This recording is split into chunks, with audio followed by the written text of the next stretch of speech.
up again, but it still hasn't reached pre-pandemic levels. Experts say they hope to see a turnaround this school year. Most people can start donating blood when they turn 17. Progressive Representatives Rashida Tlaib and Cori Bush are facing backlash for their responses to the war. Tlaib wanted to withhold U.S. funds from Israel after the attacks from Hamas. She also categorized the terror attacks as part of a resistance effort. Bush agreed with her. The two then faced heavy pushback from members of their own party, most of whom support Israel. What exactly is Hamas? NTD's Daniel Monahan has some background information in the region. We don't discuss Hezbollah's networks and political parties. We don't talk about the network behind the Mexican cartels tied in with international powers. And at the very least, the issue is not well known in the public. Now, when we talk about drugs, we mostly talk about Mexican cartels. They get their precursor chemicals and synthetic drugs mainly from China. Money laundering is also handled by China, often through casinos such as with the so-called Vancouver model in Canada. Lower-level trades are often done by street gangs. The full network of this forms a sort of underworld order. Now, in the surface world, we have multi-billion-dollar companies and brands that we all know. It's the same in the criminal world. There are multi-billion-dollar industries in drugs, human trafficking, money laundering, and, well, things a whole lot worse than those. There's a sort of order between street gangs, organized criminal networks, and even entire countries that use this alternative global economy as a way to bypass the sanctions of the surface world order while advancing their own global interests, notably. Now, global terrorism is a key part in all of this. The drugs and organized crime are a foundational part of their system. In the United States, one of the main agencies that helps fight this network is the DEA, the Drug Enforcement Administration. One of the DEA's key branches that oversees interagency support for field investigations into terrorist networks tied in with the system is the Counter-Narcoterrorism Operations Center, which is under the Special Operations Division. Back in January of 2020, John Fernandez, a special agent in charge of that center, he gave a public speech at the Washington Institute describing the real picture of international drug trade. Watch. Of the 68 FTOs, foreign terrorist organizations designated by the State Department, DEA has linked 25 of those to some form of drug trafficking or role in the drug trade. If you notice, IRGC was added last year in 2018. Now, did you get that?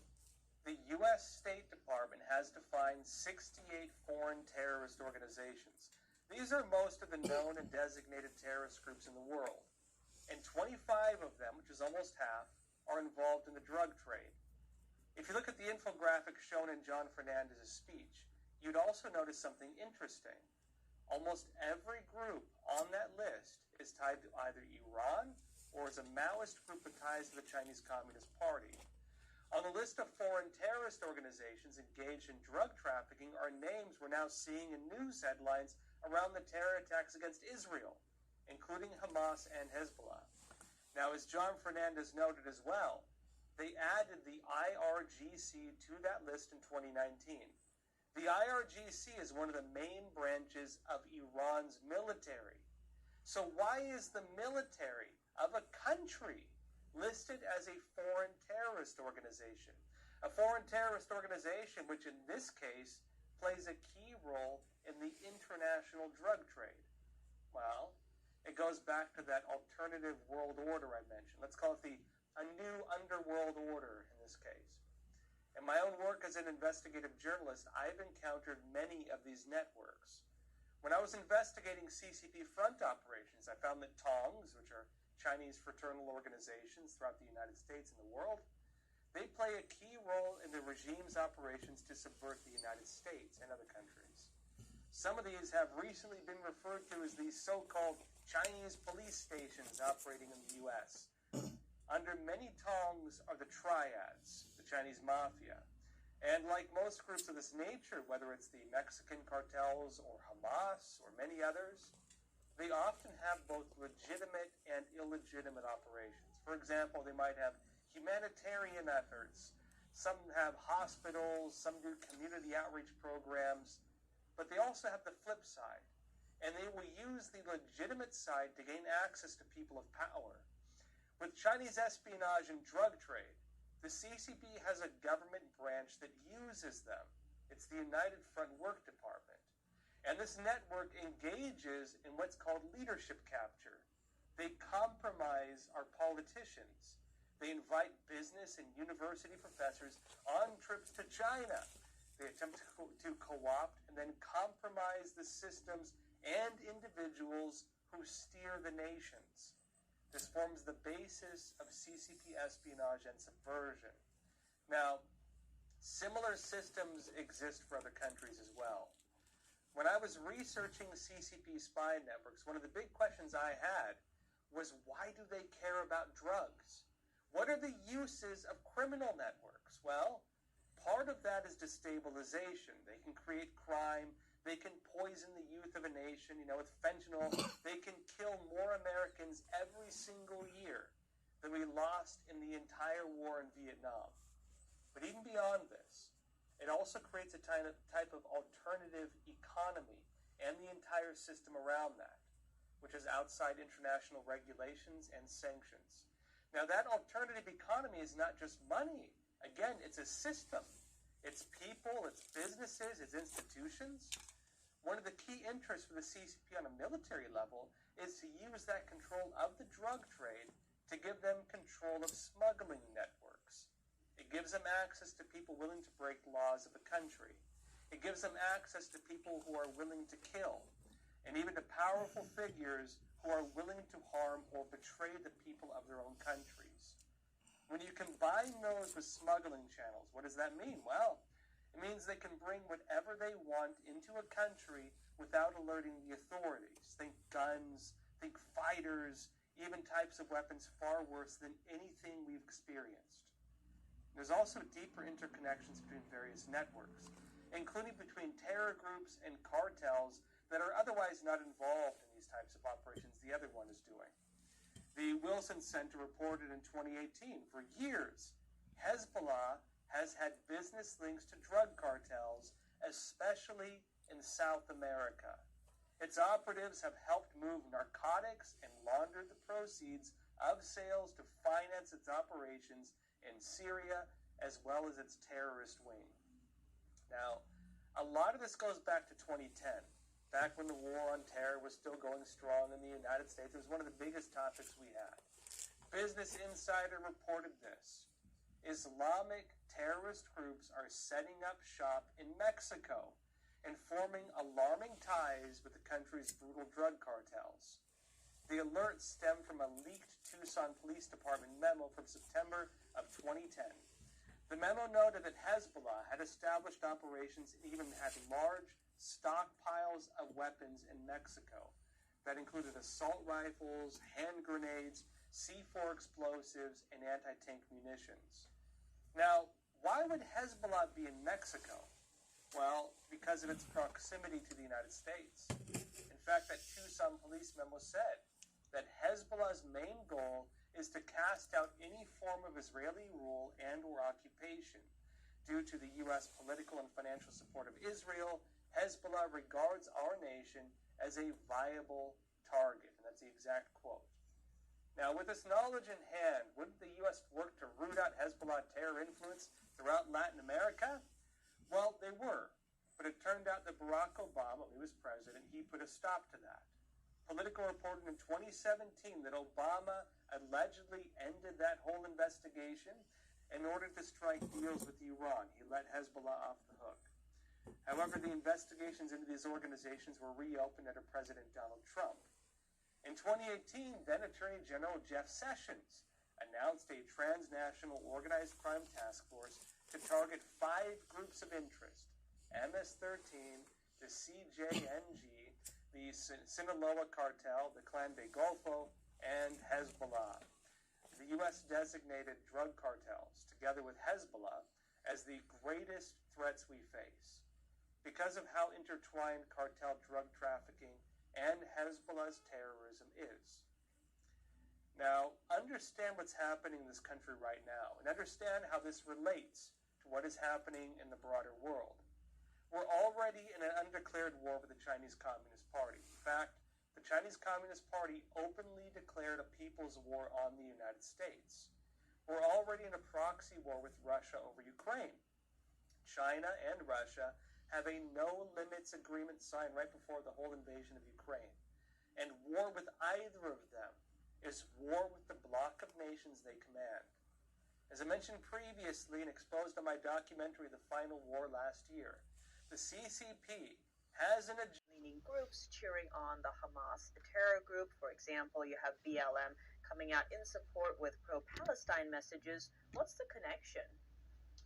Well, this is actually not a new phenomenon. This has been going on for a very long time, and we know from many high-level Soviet defectors, including Ion Pacepa, who was the head of Romanian intelligence, that the communists had a plan to radicalize and further inflame Islamic hatred toward Jews, toward Americans. In fact, Ion Pacepa, in his book, he quotes Yuri Andropov, the head of the KGB, as explaining that 1 billion Muslims could inflict far more damage on the United States and its allies than just the communists could alone. So he actually estimated, Ion Pacepa, that they had sent in 4,000 KGB and communist agents into the Islamic world to radicalize Muslims, to teach them that the United States was the great Satan and that Israel was the little Satan. And, of course, this is a long history in Arab terrorism directed at Israel. The PLO was actually basically a Soviet front group. When you look at the founding back in the 1960s in Egypt, they didn't even mention Islam. It was all about revolution and Arab revolutionary activities. So this is not a new phenomenon. Of course, the Communist Chinese participated in this as well. And, that's not to completely deny the influence of Islamic theology in a lot of this, but really the communist nexus has been there for generations, and it should be very obvious to anybody who's looking. Of course, the U.S. government has been funding for many, many years, is notorious for producing textbooks that have vile anti-Semitism, that openly call for the elimination of Jews and driving them into the sea. And unfortunately, we're seeing a lot of this same stuff in the United States of America. We're seeing textbooks that portray Israel as the founder of Black Lives Matter, Patrisse Cullors put it, an imperialist project that needs to be wiped off the map. And of course, this stuff is all vile, it's hateful, but it is infecting the minds of young people, not just across the Arab world, but also even here in the United States. That we're seeing this now with growing demonstrations in major American cities, growing demonstrations in major cities across Europe. And I think people really do need to understand that this kind of hatred is not natural to people. It is being instilled in them through the deliberate efforts of people who hope to inflame hatred, manipulate that hatred for evil purposes. And of course, the hand of the communists has been there all along. And Alex, to your point, we saw 31 student groups at Harvard come out with a letter saying Israel was to blame what's happening there. Now, some of them have retracted their statements following growing backlash. What's your understanding of their motivation? Well, I think a lot of socialist and communist groups are quote-unquote pro-Palestine just because that's the default socialist and communist position, not just in this country, but around the world. You see that in the United Nations very clearly. And so we see this very clearly on college campuses in the United States. These have really become hotbeds of left-wing extremism, socialist activism, communist activism, and it's very, very dangerous. And I think what happened at Harvard, and this is happening at other major universities all across America, is just the tip of the iceberg. We have a growing fervor that aims to dismantle not just Israel, but also the United States, and really what's left of the free world, what used to be known as Western civilization or Christendom. This is an orchestrated attack, and I think these divisions and this hatred is being fueled very deliberately and very strategically.